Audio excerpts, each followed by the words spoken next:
Hola, soy Luis Augusto Moscol Córdoba, tu profesor de matemática.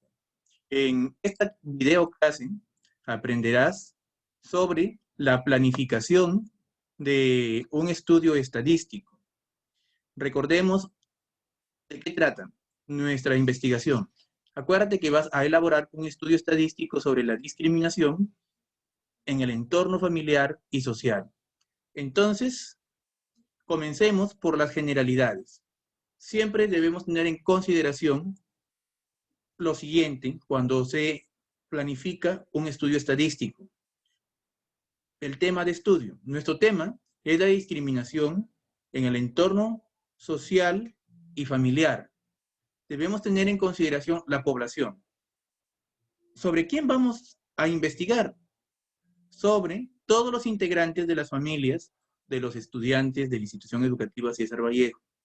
Pero nosotros no vamos a ir a preguntar a toda esa población.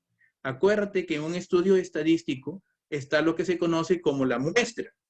Entonces, la muestra es una porción pequeña de la población, pero representativa. Para nuestro caso, para la investigación que ustedes van a llevar a cabo, la muestra será 30 personas y se conseguirán con técnica de muestreo no probabilístico. Ahora, debemos considerar también las variables. Las variables son características de la población a estudiar. Si estamos estudiando la discriminación, entonces, ¿qué vamos a preguntar sobre la discriminación? Por ejemplo, debemos saber la ocurrencia de actos de discriminación. Si ocurrió o no ocurrió el hecho discriminativo. Entonces, esa es una característica, la ocurrencia. Si pasó un acto de discriminación, queremos saber nosotros cuáles fueron esas causas que generaron ese acto de discriminación. Y también queremos saber dónde se dio ese acto de discriminación. Todo esto son características. Entonces, debemos tener en cuenta esas características que en la matemática y en la estadística se conocen como variables. Recuerda que hay variables cualitativas y cuantitativas. En las cualitativas tenemos la nominal. La nominal son aquellas cuya respuesta es una característica, no es un número. Por ejemplo, causa de la discriminación. ¿Cuál puede ser las causas de un acto discriminativo? Respuesta, color de piel, no es un número. Causas, tu forma de hablar, tu dejo. Entonces, es una variable cualitativa de tipo nominal. Ahora, tenemos la variable cualitativa ordinal.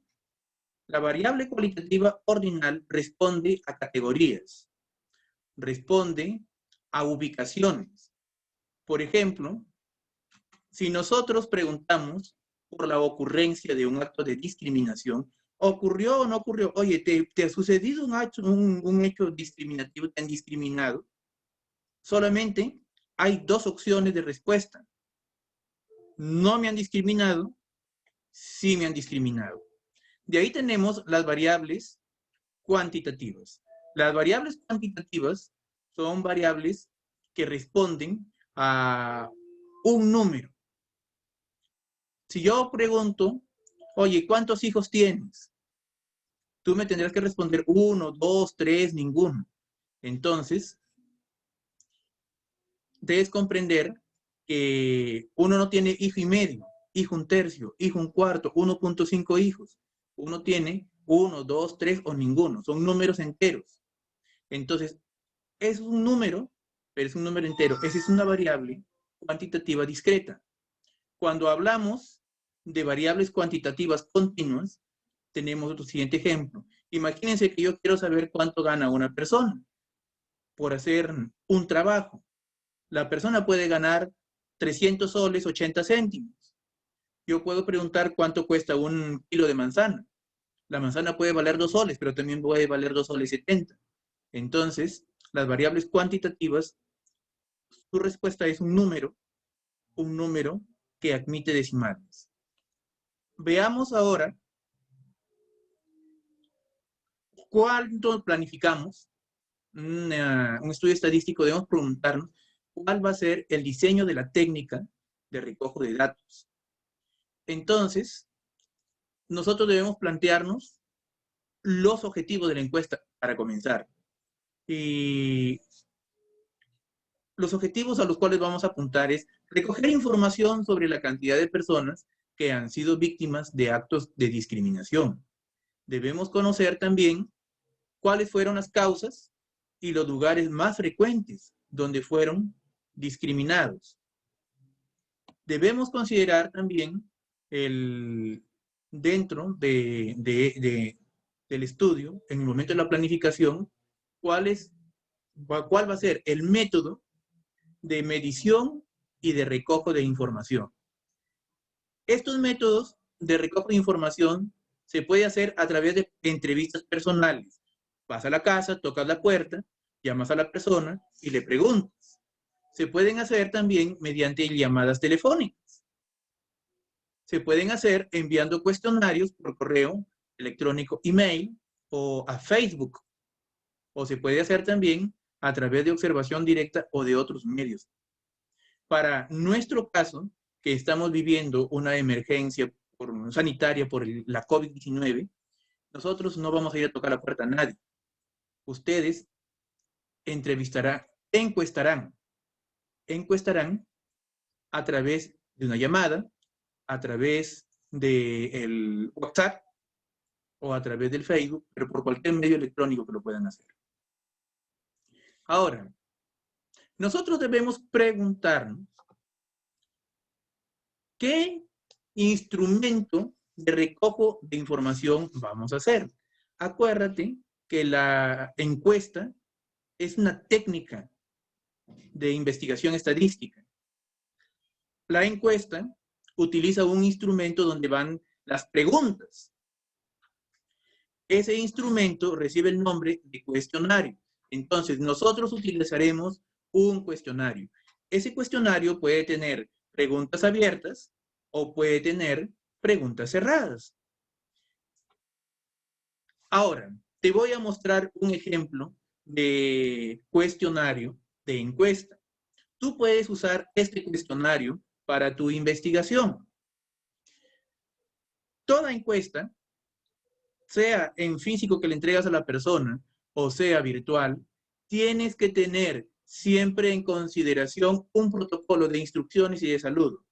Por ejemplo, tú puedes decir, aló, buenos días, soy tu primo Luis Moscol y deseo pedirte, de favor, que me proporciones información que me servirá para mi tarea de matemática.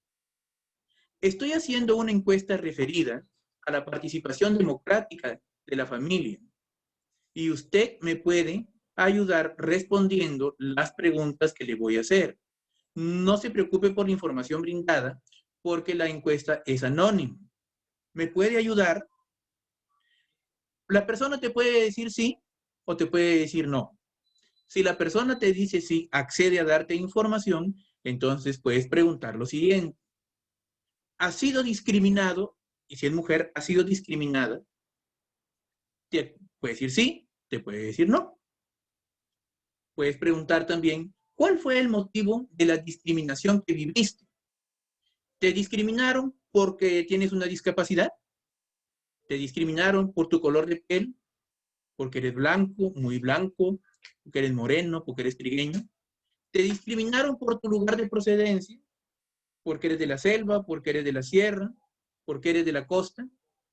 ¿Te discriminaron por tus rasgos físicos o faciales? ¿Porque eres crespito? ¿Porque tienes nariz aguileña? ¿Tienes nariz gruesa? ¿Porque tienes por esas características?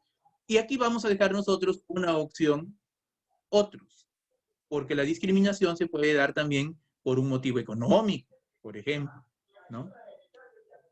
Vamos a preguntar, ¿en qué ámbito ocurrió el hecho de discriminación? ¿Te discriminaron en la escuela? ¿Te discriminaron en un espacio público? Los espacios públicos pueden ser los parques, las playas, la calle y otros lugares más. Te discriminaron en un lugar de consumo, en un restaurante, en un cine.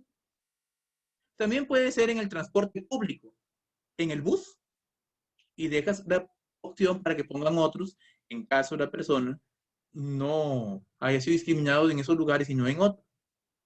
De ahí puedes preguntar, ¿tus amigos o familiares han discriminado a alguien? Si este hecho ha ocurrido, entonces la persona te dirá sí, la persona te dirá no. Y finalmente, nosotros podemos dejar una pregunta completamente abierta. Si deseas, puedes compartir la experiencia de discriminación que viviste. Esto en este caso ya es un testimonio que vas a recibir.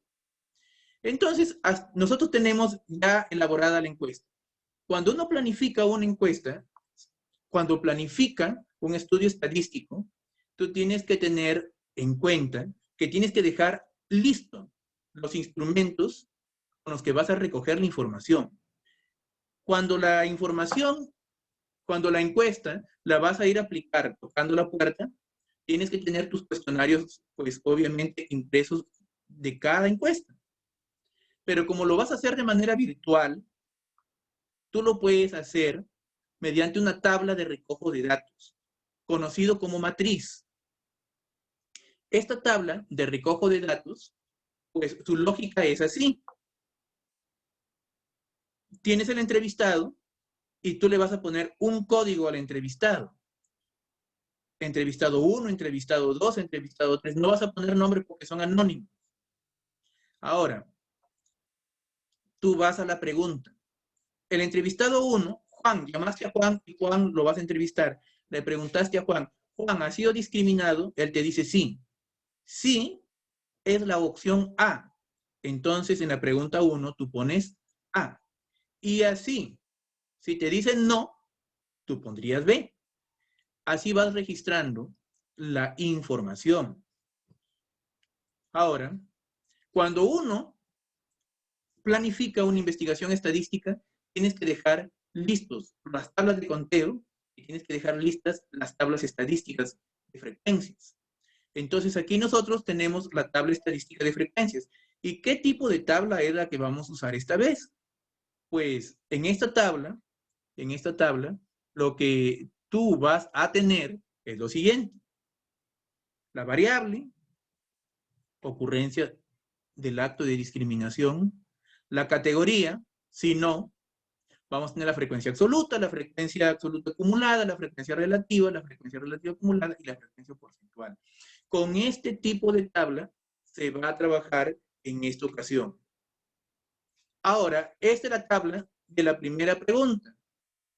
Esta es la tabla de la segunda pregunta. Esta es la tabla de la tercera pregunta y esta es la tabla de la cuarta pregunta. La quinta pregunta, acuérdate que es una pregunta abierta y esa te puede servir como una explicación cuando hagas tu informe. Ahora, hasta aquí nosotros hemos llegado a lo que tiene que ver con la planificación del estudio estadístico. Entonces, lo que tú tienes que hacer, mi estimado estudiante, ahora que has aprendido cómo se planifica un estudio estadístico, haga usted lo mismo con su trabajo. Nos vemos hasta el siguiente video.